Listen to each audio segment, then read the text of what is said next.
The postseason is just around the corner, meaning the New York Yankees have some very interesting roster decisions to make when it comes to the postseason roster.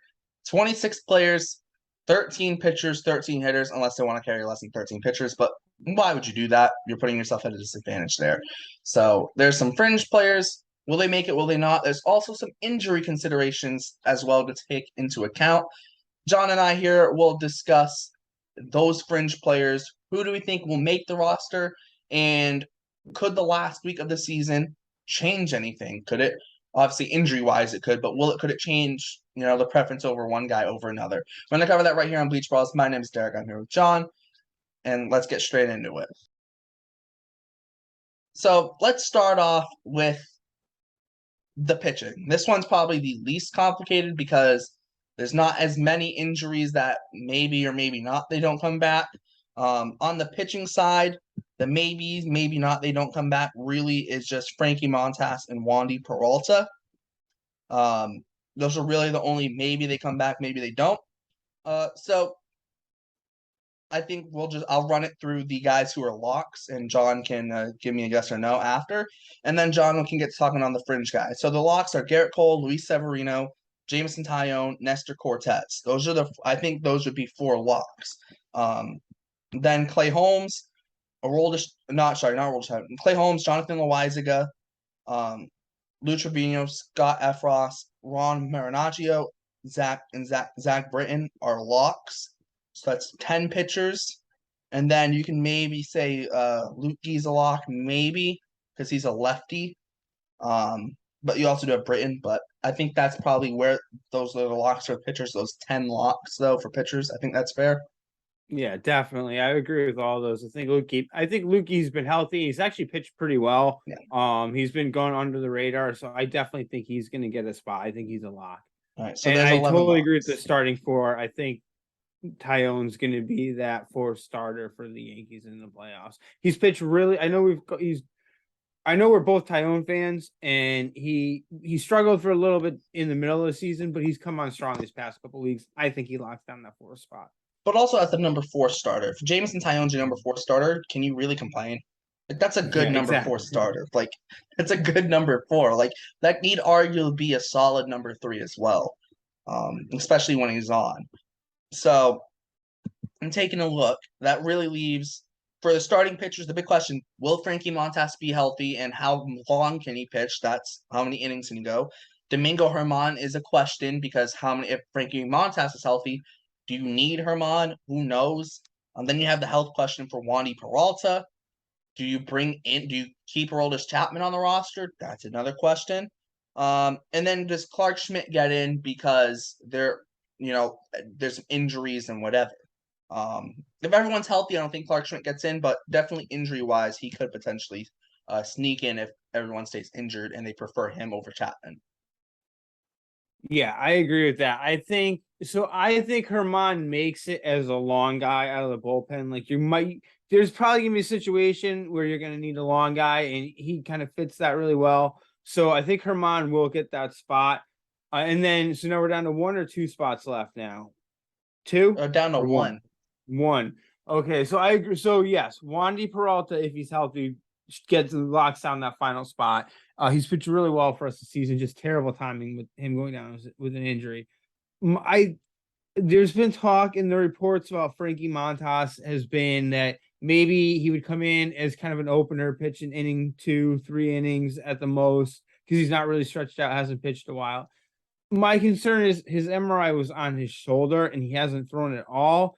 I think, when he's good, he can be an all right, pretty good pitcher, but I don't see the Yankees taking that chance. There's just too much riding on the line with this season to really risk sending Frankie Montas out there and potentially injuring him more because they still have him for next season.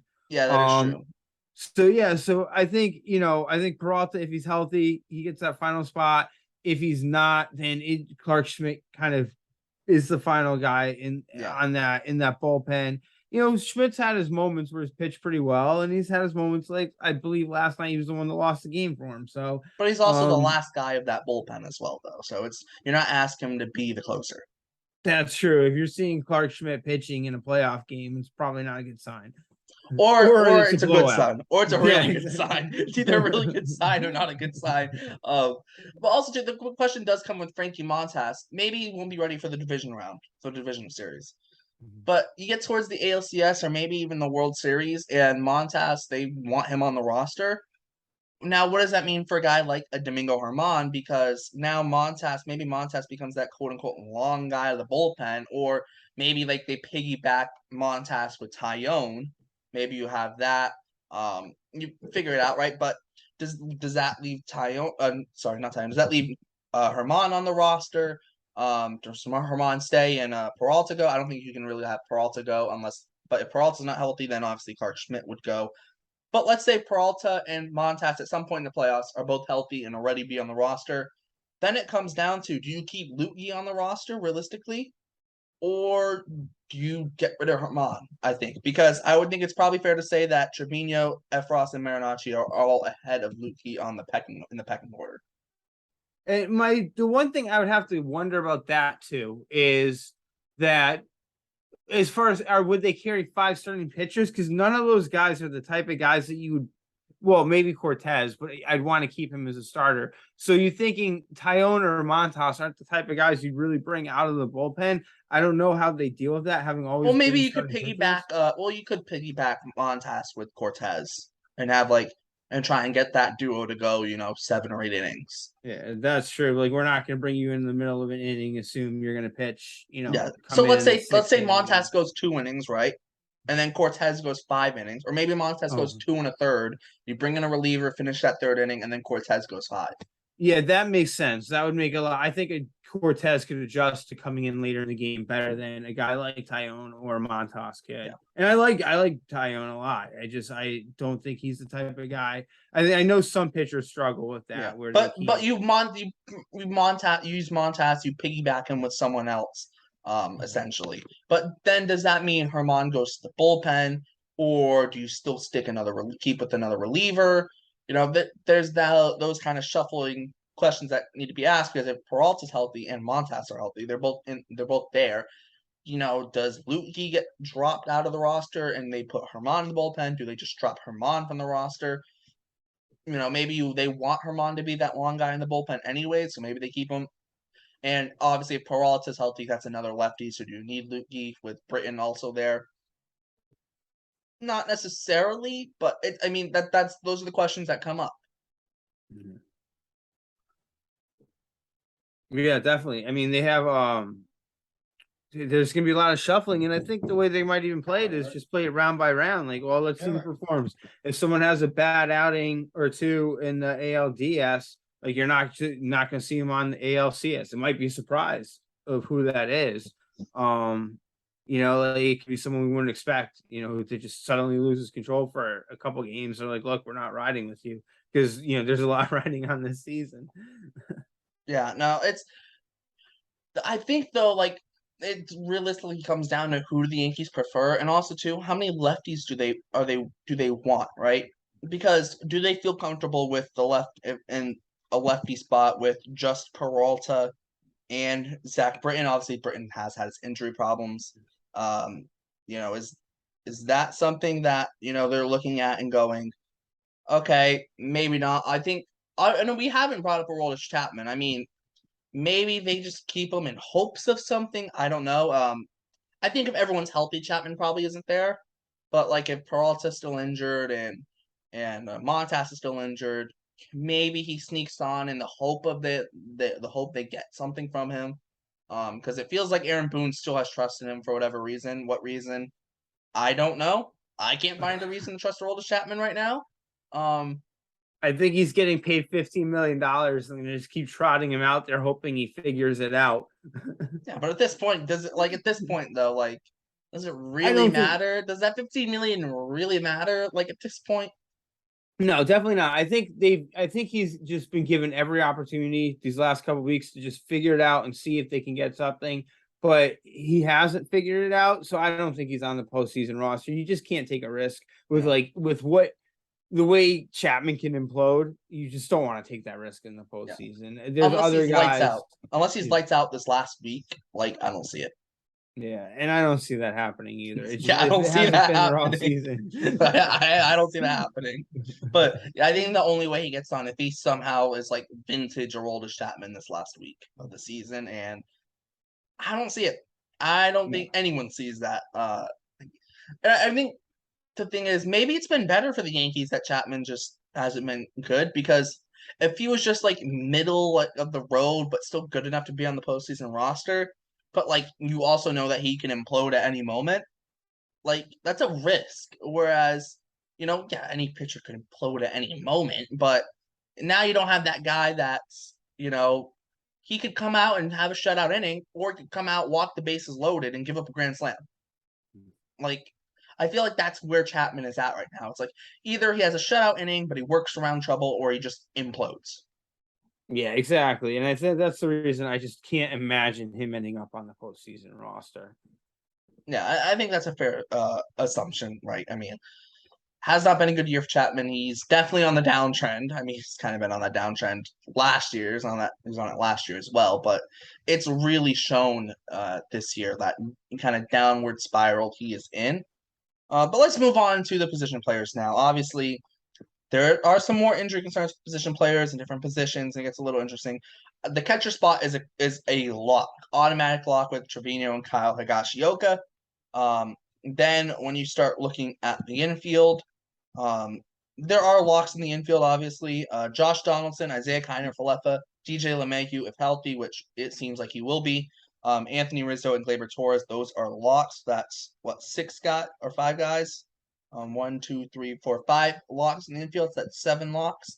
And then the outfield is Harrison Bader, Oswaldo Cabrera, Aaron Judge are locks. That's 3 locks in the outfield. And then Giancarlo Stanton is a lock at the DH spot. So you have 11 locks for position players. That leaves left. The healthy players that are left are Marwin Gonzalez, Tim Locastro, and Aaron Hicks. And then the injured players that would be on the roster if they were healthy, and they would fill those last 2 spots, would be Matt Carpenter and Andrew Benintendi. So there's definitely this is more of a debate because Benintendi and Carpenter are injured, and will they come back? Can they come back? We don't know. But it definitely makes it more of a debate now, considering that those guys are injured. Yeah, it definitely. I mean, you'd have such like that roster is so strong if Benintendi and Carpenter are the last 2 spots, and then even if that's a spot, if both those guys were healthy, I mean, there'd be a chance where you could make a case that Oswaldo Cabrera wouldn't be on the roster, and you'd be filling in with a Castro, a guy that can run. So, I mean, Cabrera could run too, of course. But you have Cabrera does bring added versatility, though. Yeah. Exactly. So I don't think, to me, I don't see Carpenter coming back. Just like if you want to talk gut instinct, I just don't feel like that's happening. It's been a while since he faced live pitching. It would just probably take too long for him to get his groove back. And we see players come back and struggle off of injury in the regular season. And now you're going to be facing likely going to be facing the best pitching you face all season in the postseason. The only guy that's come back from an injury, like in the postseason, was Kyle Schwarber. Right, and that was miraculous. Yeah, and that was a completely you're not going to see something like that. That like literally miraculous. Like so I think it's fair to say Matt Carpenter's probably out of it, unless like something miraculous happens. But I think it's fair to say he's probably out of it. But you can never put a 100% like he's out of it on it though. But he's most likely out. Yes, and Benintendi, it sounds like he's healing pretty well, and they really think he's actually going to get activated for the playoffs. Now that's tricky. Again, like what we just said, you're coming back off of injury. I think the way Oswaldo Cabrera's played, you could probably play this pretty smartly, where you'd say, all right, Cabrera's going to start the game, and if the Yankees get a lead or if they fall behind, you bring in Benintendi later in the game, maybe get pinch hit, get 1, maybe 2 at bats, and see how he handles that live pitching. You could probably make a transition there, I think, just the way for what Benintendi brings. He hasn't been out as long as Carpenter. I think that would be I would think if the Yankees were smart, and I hope they are, I think that's how I'd handle that. If Benintendi can come back, start Cabrera, let him get the first couple of bats. If the Yankees get a lead or kind of fall behind, now you have your chance to kind of ease Benintendi into the lineup, and let's see how he can hit and maybe come out of his funk. I mean, that's how I would handle that. It's tricky. It's really going to be tricky. And then that brings into your last couple spots. I think LeCastro makes that, like, depending on, again, who's hurt and who isn't. I think LeCastro definitely makes the team just as a pinch runner off the bench. You're not going to need the pinch hit for anybody. And you have your bats in the lineup, and you have, you're going to have that DJ LeMahieu or Josh Donaldson riding the bench to come pinch hit anyway. So LeCastro is your pinch runner and possible defensive replacement if you needed it. Yeah, he's like the Dave Roberts of this team. Exactly. Yeah, exactly. Dave Roberts is the reason why I'd always want a speedster off the bench. That it's just so valuable in the playoffs. Yeah. And then lastly, I mean, I don't like Marwin Gonzalez, but if Benintendi can't go, who else are you gonna? Versatility. Yeah, but like you do have Cabrera though. Yeah, exactly. Yeah, and he'd be the last guy off the bench for Gonzalez, and there's no way Hicks makes this team. He's just been horrible. And I don't know if you heard this, but did you hear he was complaining? Basically, he said something, and I'm going to misquote this, so I'm paraphrasing. He was complaining that the Yankees organization doesn't set up its own players for success. And it's like, dude, you got to be kidding me. The Yankees gave you every opportunity to just. I think that's more of a I'm not playing well, and like I feel like that's more of a reaction to I'm not playing well, and I think I should be playing better, more than like they're not setting me up. I mean, who knows? Maybe who knows how he actually feels. Whatever. You're not on the playoff roster, Hicks. Nice try. I defended you for a long time, but no.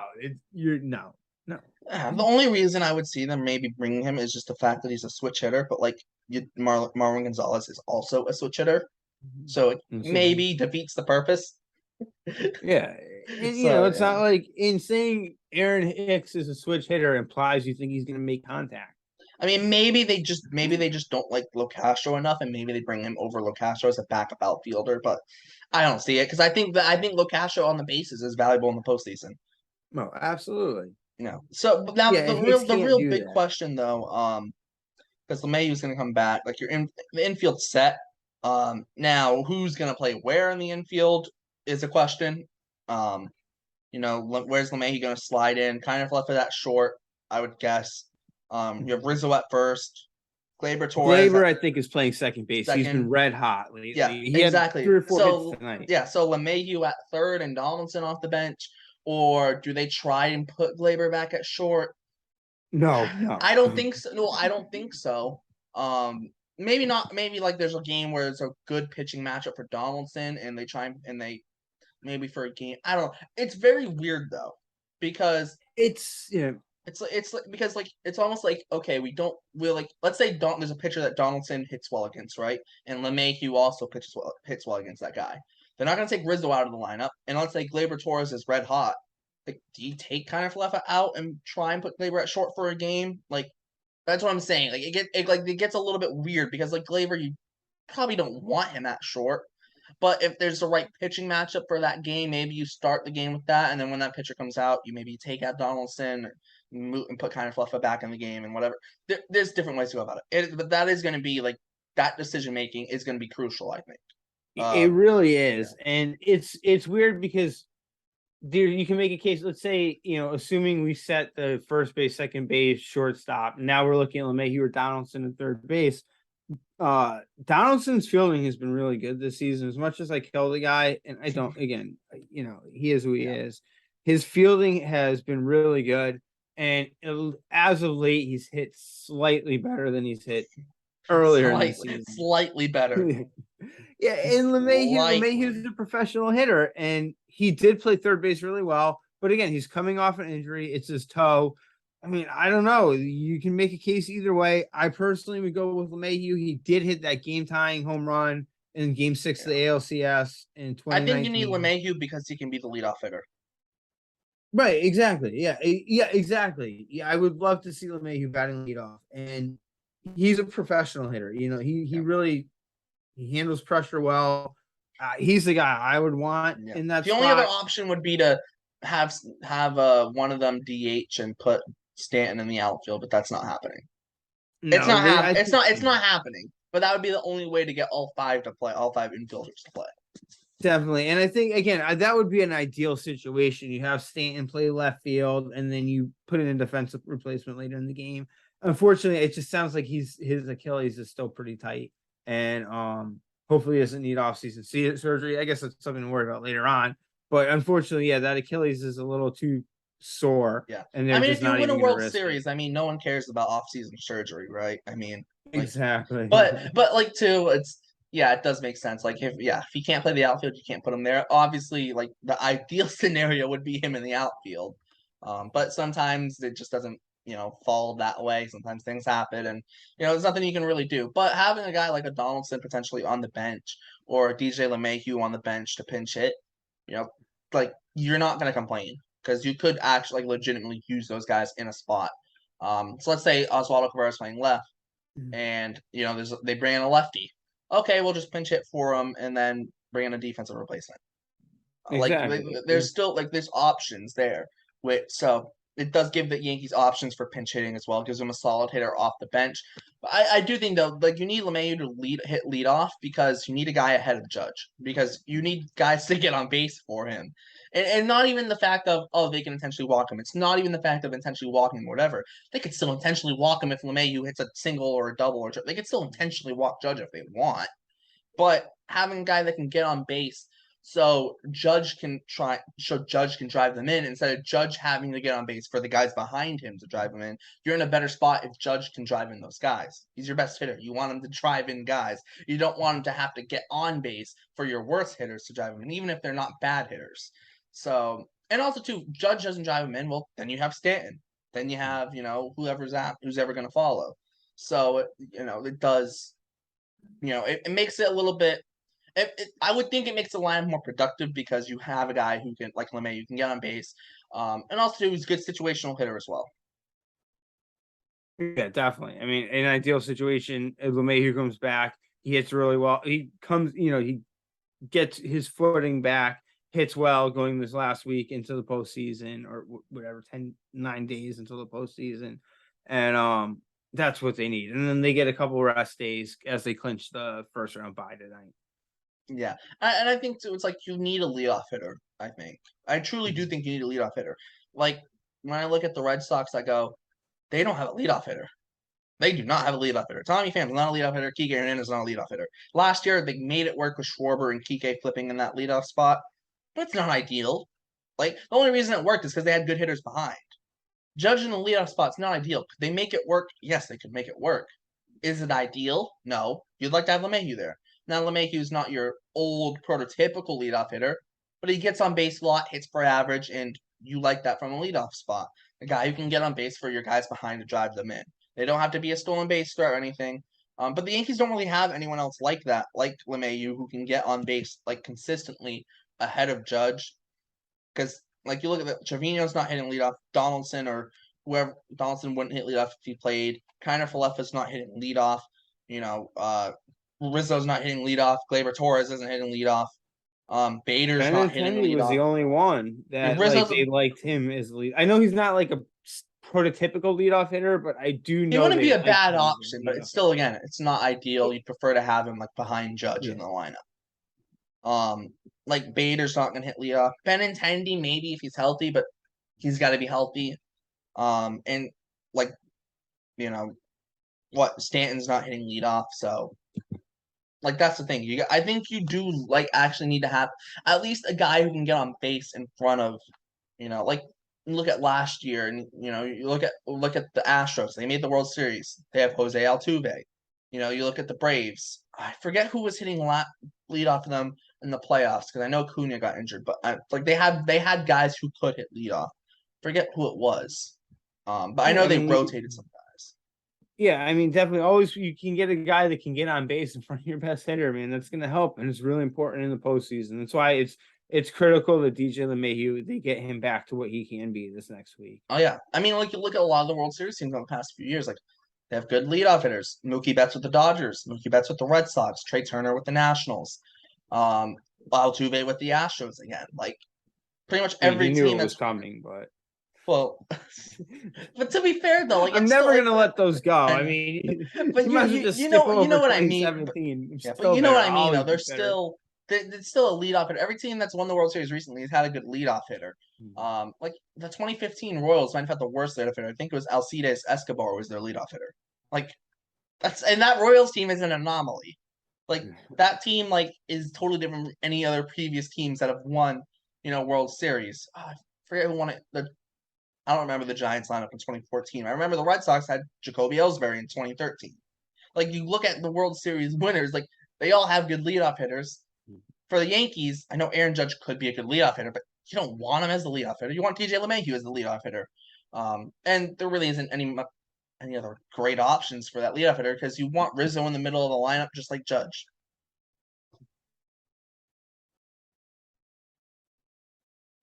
I think that's fair. Yeah. Oh, yeah, definitely. Oh, yeah. I'm good. I thought you were going on to the next point. Yeah, no, I agree. Like, just I would ideally much rather have a leadoff hitter instead of Judge. Yeah, and it adds more length to the lineup as well. I think, you have LeMahieu lead off, Judge slides to the 2 spot, Rizzo third. Then you have Stanton fourth, then what? I don't know, Gleyber Torres fifth. And you just you add more length to that lineup. It makes it longer, makes it harder for pitchers to get through. And even the bottom of the order, you have a guy like Isaiah Kiner-Falefa who isn't always a fun at bat for a pitcher. He can jump on your first pitch and get a single, or you get him down in the count, but he'll still fight, and he's not just gonna strike out easily. So. Yeah, he's just looking to slap the ball the other way and use the speed to get on base. So type of guy like that, it's not like he's not like a leadoff hitter, but you're you asking have him him batting to be ninth. that He guy. can still if he gets on base, it's still a lot more dangerous. He can get around the bases pretty quick. Yeah, exactly. And that's the thing. They're just asking guys, especially at the bottom order, just be yourself. Like Oswaldo Cabrera, just be yourself. Get on base, use your speed, whatever. We're not asking you to hit 15 home runs in the playoffs. Same thing with Isaiah Kiner-Falefa. He's only got 4 home runs this year. So what? They're not asking him to hit 20 home runs. They're asking him to play good defense, be a contact hitter, be a guy who they can trust to put the ball in play and use your speed on the bases. He has done that this year. He's done exactly what the Yankees have asked him to do. Which is why when there was hate for Isaiah Kiner-Falefa at the point of the Yankees fans, I'm like, why? Like the guy's doing exactly what they want him to do, and he is a big piece of that team. He goes down. What other options do the Yankees have, realistically? Yeah, I mean Marwin Gonzalez is playing shortstop, so it's not what you want. Yeah, exactly. So unless they're gonna put Cabrera at short, maybe. Or maybe they slide Gleyber over there, but there's not many options. And so it feels like every guy on this Yankees team is they're in specific spots for a reason. Trevino's there because not even because of his bat, because he calls a good game behind the plate. He's good, he's solid behind the plate, works well with the pitchers. And any kind of hitting you get from him is a bonus. And he has been good at the plate this year hitting. Anthony Rizzo, he's there to give protection to Aaron Judge, good first base defense, and hit for some power, especially at Yankee Stadium with the short porch. He's done that. Gleyber Torres is there, hopefully provide some pop in that middle of the lineup. More of that, to me, is more of a 5-6 guy in the lineup, ideally. But if a guy is missing a day, he can slide up as well to maybe a 4 spot and be solid. And he does have his streaks or whatever, but and he's been good defensively at second base. Isaiah Kiner-Falefa, like I said earlier, he's doing what the Yankees asked him to do. Josh Donaldson, maybe a little bit underperforming, but overall solid defense. Not great hitting, but can't really complain you can complain too much about him. Because he hasn't just crapped the bed. If Judge has been Aaron Judge. Bader, since playing, that's your defensive center fielder that, teams love to have, and he can still hit a little bit too. So there's that. Cabrera's done exactly what the Yankees have asked him to do since being called up. Benintendi's a solid guy. Then again, that Benintendi comes back healthy and can play. Maybe you want to roll, LeMahieu, Benintendi 1-2 and have Judge hit third. Try and get 2 guys on base ahead of him. Maybe not. There's options as well. So I feel like kind of every one of that Yankees team is kind of doing. They're not doing too much, not trying to do too much. They're just doing what's asked of them, and it's working. Yeah, definitely. And I think just the way the Yankees are, they're going to bat Aaron Judge at least second at the lowest in the lineup because they just want Probably. him to get as many at bats as possible. Yeah. The interesting stat I heard about this, I guess it was Michael Kay on one of the Yankees broadcasts or his radio show, said that each position in the lineup tends to get about 20 more at bats over the course of the season than the next position. So first, if you bat lead off, you get 20 more bats over the season than the guy batting second. And I know it's a smaller sample size in the playoffs, but still, I mean, you want Aaron Judge up as many times as possible. And I agree they need a leadoff hitter, but I don't see him moving anywhere lower than second. The only reason that they put him third is maybe they're struggling to generate offense behind him. So they try and put an extra guy ahead of him to get him driving the guys. That'd be the only way I see it moving. But, you never know what can happen in the postseason. And, like, the best postseason I think I've ever seen was David Ortiz in 2013 from the 3 spot in the lineup because Ellsbury and Pedroia ahead of him could get on base and Ortiz would just drive him in. And, I mean, that World Series, like, no one in the Red Sox lineup did anything else. But you look at the Yankees, and for Judge, it's crucial to get guys on base out of him, whether it's guys from the bottom of the lineup, from the top of the lineup, whatever, because now, like, if it's the 9th inning and the other team has a 3-run lead and there's 1 out and Judge is up and there's no one on base, they can just intentionally walk him. Because even if the guy after hits a 2-run homer, that team still leads by 1. And they can just easily get an inning double play. Or even if there's no outs, you intentionally walk him because you're trusting your pitcher, your closer, and the ability to get the other guys out in the lineup. And Aaron Judge is such that big threat. I think we are going to see at times kind of a Barry Bonds treatment of Aaron Judge in the postseason. I need to be smart. It's what we've seen ever since he hit his 60th home run. I think he's had 8 walks over a period. I feel like that's a little bit more approach, though. I feel like there hasn't been like people aren't just intentionally walking him like they did with Bonds.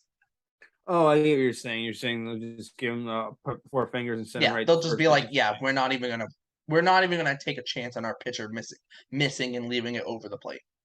Yeah, I mean that's why a healthy Yankees behind him would be helpful because Gleyber Torres, if he stays hot, he can make you pay. Anthony Rizzo, if he gets hot, he can make you pay. Stanton, he can make you pay. Yep. So if they do decide to treat Aaron Judge like that, hopefully someone hitting behind him has to really step up. Exactly. And be that guy to start driving in runs. Yeah, exactly. That's the only way I'd see them moving Judge down to the 3 spot. If the guys behind him can't do anything, because then you got to get guys on before him so teams can't walk him. That's really your 2 options. Hopefully the guys behind him can drive him in, or you're gonna have to change it up and get guys on for him. Realistically, that's your 2 options with Aaron Judge if the Yankees want to be successful. But it does kind of go back to that 2013 Red Sox run because that was my first as me being a Red Sox fan, that's my first legit World Series run that I remember. And every time Ortiz stepped up the plate, I'm like, they should just walk him. If they were smart, they'd just walk him. I'm like, what is St. Louis doing? If they're smart, they just walk him. Every single time, they just don't walk him, and he hit 700 in that World Series, a 700 batting average. Aaron Judge can go on one of those stretches, right? We know he's been the best hitter in baseball this year. We know he can go on a massive hot streak and just carry the Yankees on his back. So if you're an opposing team, you're not going to want to let that happen. It's like in football with a really good wide receiver. Well, we're not going to let that guy beat us. We're going to double cover him all day. For baseball, the other team's just going, well, we cannot let Aaron Judge beat us. We have to force the other guys to beat us. If Aaron Judge beats us, that's on us. If Isaiah Kiner-Falefa hits a walk-off grand slam, well, good for him. And I think that's kind of, where, other teams are going to see it with someone like that. And that's why I do think that the roster construction for the postseason is key because you got to have guys around that big centerpiece who can, and it also comes down to, pinch hitting as well. And, Donaldson maybe pinch hits for, someone maybe down in the order. Maybe Donaldson gets on. Okay, Donaldson gets on. Now you pinch run for him with Tim LoCastro. And, and maybe now Tim LoCastro's on second base for Aaron Judge. All he needs is a single and a run scores. So I think that is too where that postseason roster construction ties into it as well. Definitely. All right. Any final thoughts before we wrap this thing up? It's just gonna be interesting over this next week to see who really does earn those final playoff spots. I mean, the Yankees are really going with the merit system. They don't care about what your contract is. And this over the next couple of days, once Aaron Judge finally gets home runs number 61 and 62, we get to we can focus on who's gonna be the final guys on this team and who's gonna really earn their spot. All right.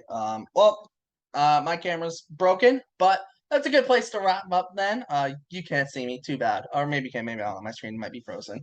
But thanks for tuning in to Bleach Brawls. We kind of cover what the Yankees postseason roster is next week. Hopefully we'll know it, or if not, we'll kind of go over what we said and if anything has changed. Thanks for tuning in to Bleacher Brawls. Check out all the links in the description, the Twitter, Instagram, podcast, and website. Check all that good stuff out. Make sure to like, subscribe, hit the notification bell so you get notified whenever we post. I will guarantee we'll have some good content coming out during the postseason, during the off season, and we will have a Bleacher Brawls season recap after the World Series too. That's something to look forward to. We'll have all Red Sox and Yankees crew hopefully together in one big old season celebration or non-celebration in neither of us winning the World Series. But that's where we're gonna wrap it up. Thanks for tuning in. For John, I'm Derek, and we'll see you next time.